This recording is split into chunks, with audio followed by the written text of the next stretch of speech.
बिस्मिल्लाहिर्रहमानिर्रहीम अस्सलाम वालेकुम। आज मैं आपके लिए मटर कीमा की रेसिपी लेकर आई हूँ। इस छोटी सी वीडियो में मैं वो तमाम ट्रिक्स बताऊंगी जिससे आप इस तरह का ग्रेवी वाला ढाबा स्टाइल मटर कीमा घर पर बना सकेंगे। चलें वीडियो को स्टार्ट करते हैं। मटर कीमा बनाने के लिए मैंने चूल्हे पर एक प्यारी सी कढ़ाई रख दी है। अब इसमें हाफ कप ऑयल शामिल करेंगे। जब ऑयल गर्म हो जाएगा तो हम इसमें प्याजों को शामिल करेंगे। यहाँ पर ऑयल गर्म हो चुका है। 2 मीडियम साइज के मैंने प्याज लिए हैं। अब इसे इसमें शामिल कर देंगे। मीडियम फ्लेम पर प्याजों को लाइट ब्राउन कर लेंगे। यहाँ पर प्याज लाइट ब्राउन हो चुके हैं। अब हम इसमें अदरक लहसुन का पेस्ट शामिल करेंगे। 2 टेबलस्पून मैंने अदरक लहसुन का पेस्ट लिया है। अदरक लहसुन के पेस्ट को भी प्याजों के साथ 1-2 मिनट के लिए फ्राई कर लेंगे। यहाँ पर अदरक लहसुन का पेस्ट भी फ्राई हो चुका है। अब हम इसमें कीमे को शामिल करेंगे। कीमा मैंने बीफ का लिया है। हाफ केजी मेरे पास कीमा है। अब कीमे को भी 1-2 मिनट के लिए इसी लहसुन प्याज के साथ पका लेंगे या फ्राई कर लेंगे। यहाँ पर मैंने कीमे को 1-2 मिनट के लिए पका लिया है। अब हम इसमें 1 कप पानी शामिल करेंगे। पानी शामिल करने के बाद हम 3-4 मिनट के लिए इसे कवर करके पकाएंगे ताकि कीमे में जो एक स्मेल होती है वो खत्म हो जाए और लहसुन का कच्चापन खत्म हो जाए।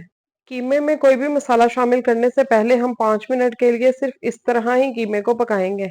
ये देखें, यहाँ पर 5 मिनट हो चुके हैं। कीमा बड़े अच्छे तरीके से बॉईल हो चुका है। अब हम इसमें टमाटरों को शामिल करेंगे। 2 मीडियम साइज के मैंने टमाटर लिए हैं। इन्हें बारीक इस तरह से काट लिया है। अब हम इसमें 2 अहम चीजें शामिल करेंगे और वो है 2 मोटी इलायचियां और एक दालचीनी का टुकड़ा। इससे आपके बीफ कीमे में किसी किस्म की कोई स्मेल नहीं आएगी और जायका बड़ा अच्छा बनेगा और खुशबू भी बड़ी मजे की आएगी। चलें अब मसालों को शामिल करते हैं। मसालों में सबसे पहले मैंने 1 टेबलस्पून भरकर नमक लिया है। 1 टेबलस्पून लाल मिर्चों का पाउडर लिया है। हाफ टेबल स्पून हल्दी ली है। हाफ टेबल स्पून जीरा पाउडर लिया है। हाफ टेबल स्पून सूखा धनिया का पाउडर लिया है। अब इन तमाम चीजों को अच्छे तरीके से मिक्स कर लें और कवर करके 5-7 मिनट के लिए पकने दें ताकि टमाटर सॉफ्ट हो जाए और कीमा भी गल जाए। इसी के साथ साथ आपसे एक रिक्वेस्ट है, अगर आप मेरे चैनल पर नए हैं तो मेरे चैनल को सब्सक्राइब कर लीजिएगा और अगर आपको मेरी वीडियो अच्छी लगे तो इसे लाइक कर दीजिएगा और हाँ, बेल आइकन को जरूर दबा दीजिएगा ताकि आपको मेरी तमाम नई आने वाली वीडियो मिल सके। यहाँ पर 5-7 मिनट हो चुके हैं। टमाटर बड़े अच्छे तरीके से सॉफ्ट हो गए हैं और कीमा भी काफी हद तक गल चुका है। अब हम इसमें मटर को शामिल करेंगे। मटर मैंने हाफ केजी लिए हैं।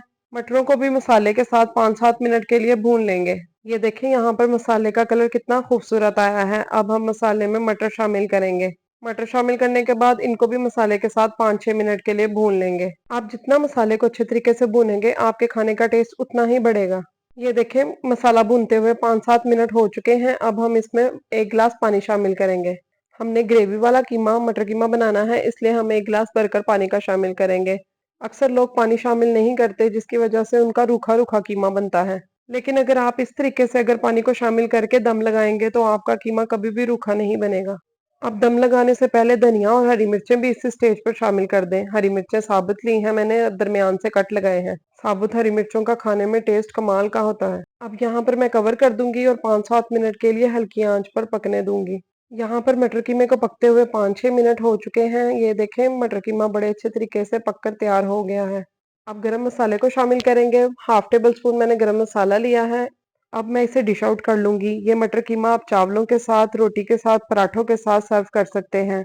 बड़ा मजेदार खुशबूदार मटर कीमा बनकर तैयार है। अब आप भी इसी तरह मटर कीमा घर पर बनाइएगा और मुझे कमेंट में जरूर बताइएगा कि आपका मटर कीमा कैसा बना। दुआओं में याद रखिएगा। इजाजत चाहती हूँ। अल्लाह हाफिज।